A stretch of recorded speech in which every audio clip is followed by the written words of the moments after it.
Kami dari kelompok 1 Pendidikan Konservasi, mata kuliah yang diasuh oleh Ibu Astin Elisemau, SPMP, Universitas Nusa Cendana, Fakultas Pertanian, Prodi Kehutanan. Di sini kelompok kami akan membawakan materi dengan judul Keanekaragaman Hayati Tingkat Gen. Namun sebelum itu ada pepatah yang mengatakan, terkenal nama saya seorang rekan kamu NIM 2304070034. Kemudian rekan saya Dorothea Buik dengan NIM 2304070001. Saya Maria Clarita Jami dengan NIM 2304070019. Saya Maria Suliani Lihut dengan NIM 2304070008. Saya Anastasia Sumibukin dengan NIM 2304070033. Saya Imelina Kudang dengan NIM 2304070009. Saya Maria Februari Tambak dengan NIM 2304070036. Saya Arsenus Tanto dengan NIM 2304070010. Saya Caroline Victoria Fitriansyah dengan NIM 2304070018. Saya Cecilia Rohihede dengan NIM 2304070030. Saya Fatimah Berarti Musafiri dengan NIM 23040700. Saya dengan Katarina Farid Ogas dengan NIM 2304070002. Saya atas nama Rizko Ola dengan NIM 2304070071. baik, sekian perkenalan singkat dari kelompok kami. Dalam materi keanekaragaman hayati tingkat gen ini kami akan membahas tentang definisi, contoh, studi kasus, dan dampak yang akan dibawakan oleh pemateri satu itu. Pada materi yang akan dibawakan yaitu keanekaragaman hayati tingkat gen, yang diawali dengan definisi dari keanekaragaman gen. Keanekaragaman gen merupakan ragam individu pada satu jenis makhluk hidup. Tentu saja, keanekaragaman gen juga dapat diartikan sebagai suatu variasi pada spesies yang sama. Oke, selanjutnya di sini saya akan menjelaskan keanekaragaman hayati tingkat gen pada tumbuhan. Yang pertama yaitu ada padi dengan nama latinnya Oryzae sativa dengan varietas padi Rojolene, padi Ciliwung, padi Sierang, dan lain-lain. Yang kedua itu ada mangga dengan nama latinnya Mangga ifera indica dengan varietas mangga golek, mangga mana lagi, dan lain-lain. Ya, berikutnya saya akan menjelaskan contoh keanekaragaman gen pada hewan.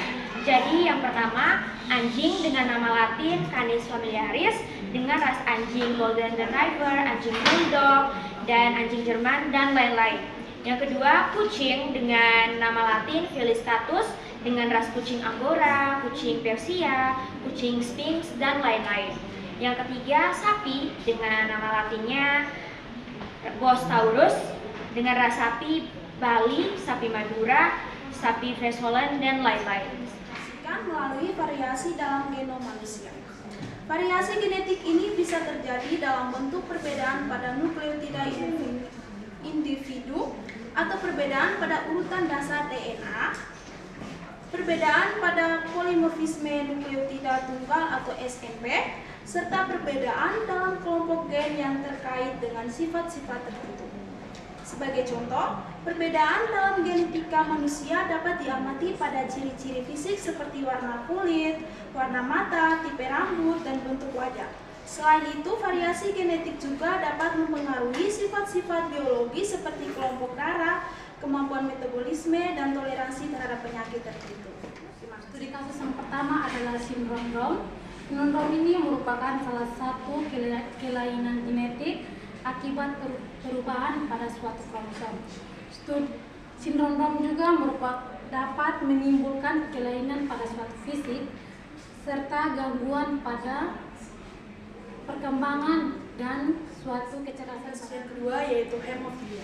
Hemofilia merupakan kelainan pada darah yang terjadi secara turun-temurun. Kelainan genetik ini terjadi karena adanya kesalahan pada salah satu gen pada kromosom X yang menentukan bagaimana tubuh membuat faktor pembekuan darah. Pada studi kasus yang ketiga yaitu buta warna. Buta warna adalah kondisi ketika seseorang tidak mampu membedakan warna secara jelas. Kondisi ini seringkali membuat penderitanya kesulitan untuk melihat warna merah, hijau, biru atau campuran dari ketiga warna tersebut. Di dalam retina terdapat sel batang dan sel kerucut yang berguna untuk mendeteksi cahaya. Sel batang hanya mendeteksi cahaya terang dan gelap serta sensitif terhadap cahaya rendah. Dan sel kerucut berfungsi untuk mendeteksi warna. Normalnya terdapat 3 warna yang dapat dideteksi oleh sel kerucut, yaitu merah, hijau, dan biru. Pada penderita buta warna, salah satu atau lebih sel kerucut dapat rusak ataupun tidak berfungsi. Buta warna dapat terjadi oleh faktor genetik atau keturunan dan juga bisa karena faktor eksternal, misalnya penyakit atau karena obat-obatan. Yaitu dampak. Setiap individu memiliki banyak gen. Bila terjadi perkawinan atau persilangan antar individu dengan karakter yang berbeda, akan menghasilkan keturunan yang variasinya banyak. Karena ketika persilangan, terjadinya penggabungan gen individu, sel kelamin sehingga keanekaragaman gen itu semakin meningkat. Nah, terjadinya keanekaragaman gen ini karena adanya mutasi, rekomendasi, atau migrasi gen dari suatu tempat. Oke teman-teman, tadi sudah dijelaskan mengenai definisi, contoh, dampak, dan studi kasus. Nah, di sini saya akan merangkum atau menyimpulkan dari semua materi yang sudah dijelaskan, di mana materinya mengenai keanekaragaman hayati tingkat gen. Jadi, sekadar untuk teman-teman tahu bahwa keanekaragaman hayati tingkat gen adalah ragam variasi pada hewan, pada manusia, dan pada tumbuhan, di mana diturunkan oleh induknya kepada anak-anaknya. Contoh yang dapat dilihat pada hewan, misalnya tadi disebutkan pada sapi, pada anjing, pada tumbuhan, misalnya ada mangga. Sedangkan pada manusia, misalnya dapat dilihat pada warna rambut, pada kondisi fisik. Setelah itu studi kasus yang dapat dilihat misalnya hemofilia atau kelainan darah yang menyebabkan kromosom X dan kromosom Y ketika bergabung akan menyebabkan hemofilia tunggal. Terus contoh studi kasus lainnya adalah sindrom Down dan buta warna. Setelah itu terjadinya keanekaragaman gen itu karena adanya mutasi, rekombinasi dari satu tempat ke tempat yang lain. Sekian.